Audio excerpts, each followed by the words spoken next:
So దీన్ని మీరు common టాయిలెట్గా చేస్తారా లేకపోతే అటాచ్డ్ చేస్తారా అనేది డిసిషన్ తీసుకోండి, ఎందుకంటే ఫ్యూచర్లో ఇబ్బంది అవుతుంది. సో కామన్ తీసుకుంటే ఇట్లా తీసేసుకుంటే ఇది క్లోజ్ అయిపోతుంది పర్మనెంట్. ఓకే, ఎందుకంటే వీళ్ళకి కూడా పక్కనే ఉంటుంది కాబట్టి, ఇంటికి ఎవరి గెస్ట్ వస్తే వాళ్ళకి ఇది ఉండాలి. సో ఇది ఒకటి ఆలోచన చేసుకోండి ఒకసారి. సో ఇంకా ఇది కనుక కామన్ టాయిలెట్ అయితే మంచం ఈ పొజిషన్ తీసుకొని ఈ డోర్ తీసుకోవచ్చు, లేదు ఇదే డోర్ పెడతానంటే ఇట్లా మంచం తీసేసుకొని బయట నుంచి యాక్సెస్ చేసుకోవచ్చు. సో ఈ 2 టైప్స్ ఆఫ్ కండిషన్స్ మీరు ఎట్లా తీసుకున్నా, ఈ విండో ఇక్కడ డోర్ పెడితే ఈ విండో, ఈ 2 మ్యాండేటరీ. ఈ డోర్ పెట్టేస్తే ఈ మొత్తం యాక్సెస్ క్లియర్ అవుతుంది, ఈ డోర్ పెడితే క్లియర్ అవుతుంది. మళ్ళీ ఇవి పెట్టవచ్చా అంటే అది మీ ఇష్టం, సంబంధం లేదు. ఈ డోర్ అయితే ఉండదు, ఏదన్నా ఒకటే డోర్ వస్తుంది. ఈ విండో ఇది మీ ఇష్టం. ఈ విండో ఒక వరుసలో ఇదన్నా ఓపెన్ ఉండాలి, ఇదన్నా ఓపెన్ ఉండాలి, బస్ క్లియర్. నెక్స్ట్ ఈ డోర్ క్లియర్.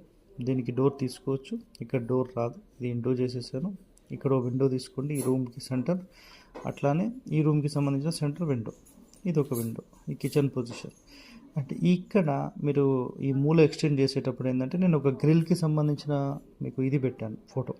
సో ఆ ప్రకారం ఇక్కడ గ్రిల్ రావాలి. ఇదంతా మళ్ళీ మీరు వాల్ తీసుకోవచ్చు, మళ్ళీ ఈ మూల గ్రిల్.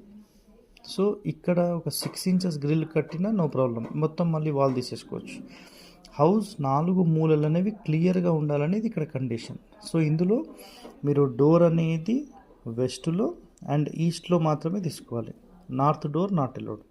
నార్త్లో తీసుకోవాలని డిసైడ్ అయితే